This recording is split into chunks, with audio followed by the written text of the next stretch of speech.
Our mind is a tremendous gift where it remembers vividly every experience and every information that comes our way.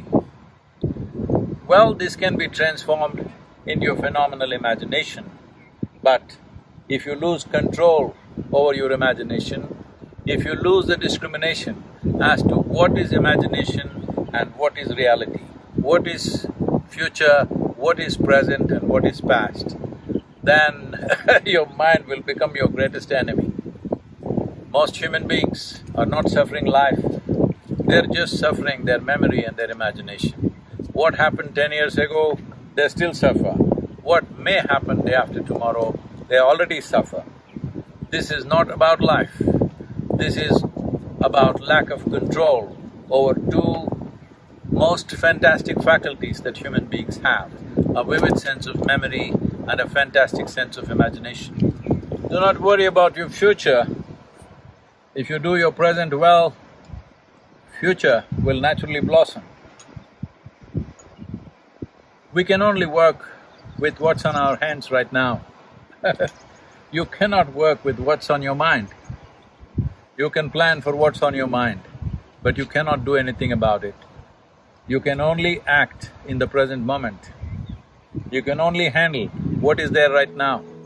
Those of you who too engrossed in your own thoughts and emotions, constantly being maybe on social media or something, I think you must get rid of your phone and take a walk in the forest. If it's not possible every day, at least 1 or 2 days in a month, you might get lost somewhere. Just be in nature, all by yourself, walk, sit, observe. If you pay enough attention, you will see.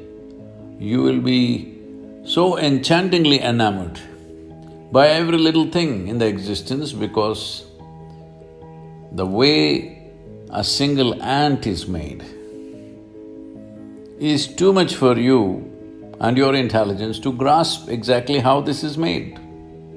Those who have not peeled their eyes to the creation get too enamored with their own mental creations, which is their thought, the juicy part being emotion.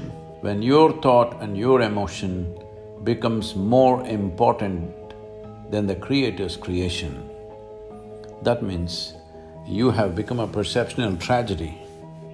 You have not realized the nature of life at all. We know many things, we can do many things, but we do not know anything in its entirety. So this is the nature of the existence.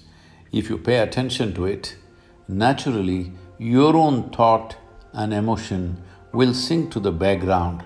You can still enjoy them, but you know how insignificant it is. So it's very important that if you want to experience the multifarious dimensions of life, you have to be non-serious.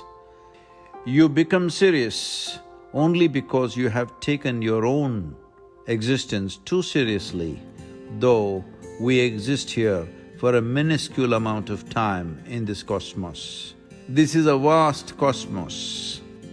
The very planetary system, the solar system in which we exist is a speck. In that, planet Earth is a micro speck. In that micro speck, the place you live or the city you live is a super micro speck.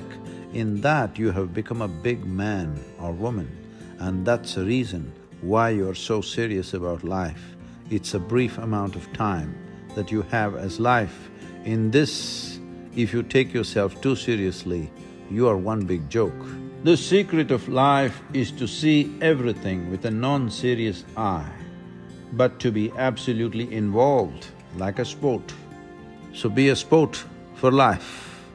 If you want to be a sport for life, you have to be able to see that your existence is of consequence for the times in which we live, but not of eternal consequence unless you touch the eternal dimension of who you really are.